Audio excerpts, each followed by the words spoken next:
যে প্রেসিডেন্টকে সরাই দিতে হবে, সংবিধান বাতিল করতে হবে, পিআর বাস্তবায়ন করতে হবে, স্থানীয় সরকার করতে হবে, গণপরিষদ করতে হবে, এই ধরনের ভুল এই বাংলাদেশে চলবে না।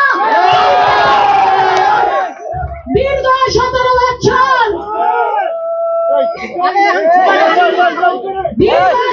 বছর এই বাংলাদেশের সবচেয়ে জনপ্রিয় দল জাতীয়তাবাদী দল নায়াসিনামাইড ও স্যালিসাইলিক সমৃদ্ধ লিলি ফেস ওয়াশ যা ফেসের ডেড স্কিন সেল দূর করে দেয় দ্বিগুণ ফাস্টার ব্রাইটেনিং। জাতীয়তাবাদী দলের তথা এই বাংলাদেশ নয়, এই পৃথিবীর সবচেয়ে জনপ্রিয় নেত্রী দেশনেত্রী বেগম খালেদা জিয়া এই মুহূর্তে গোটা বাংলাদেশের যেখানেই যান, সেটা সচিবালয় থেকে চায়ের স্টলে, আপনার গ্রামে গঞ্জে, পাড়া প্রতিবেশী, পাড়ায় পাড়ায়, মহল্লায় মহল্লায়, কলেজে কলেজে, বিশ্ববিদ্যালয়, সব জায়গায় একই নাম, তারেক রহমান। তারেক রহমান, সেই তারেক রহমানকেও আপনারা জানেন তাকে নির্মমভাবে নির্যাতন করা হয়েছিল, মেরুদণ্ড ভাঙিয়ে দেওয়া হয়েছিল।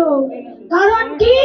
বাংলাদেশে একটি অবাধ, সুষ্ঠু, নিরপেক্ষ নির্বাচন চেয়েছিলেন, বাংলাদেশের গণতন্ত্র প্রতিষ্ঠা করতে চেয়েছিলেন, সেই কারণে তাকে নির্মম নির্যাতনের শিকার হতে হয়েছে। এছাড়া আমাদের হাজার হাজার নেতা কর্মীকে গুম করা হয়েছে, অসংখ্য নেতা কর্মী জেলে গিয়েছে, মামলা খেয়েছে, বাড়ি ছাড়া হয়েছে, ঘর ছাড়া হয়েছে। প্রত্যেকের প্রত্যাশা ছিল বাংলাদেশে একটি অবাধ, সুষ্ঠু, নিরপেক্ষ নির্বাচন হবে, যেই নির্বাচনের মধ্যে দিয়ে এই দেশের জনগণ হচ্ছে মালিক। তারা তাদের মালিকানা বুঝে নিবে কড়ায় গন্ডায়, তাদের ভোটাধিকার তারা নির্বাচিত করবে, তারা জাতীয় সংসদের প্রতিনিধি, তারা নির্বাচন করবে একজন ক্লিন ইমেজে, যে কখনো চাঁদাবাজি করবে না, যে কখনো দখলদারি করবে না, যে কখনো মাস্তানি করবে না। সেই সমস্ত নেতারাই একমাত্র পার্লামেন্টের প্রতিনিধি হিসাবে যাবে এবং এলাকায় এলাকায় প্রত্যেকটা কনস্টিটিউয়েন্সিতে যারা জনগণের জন্য কাজ করবে।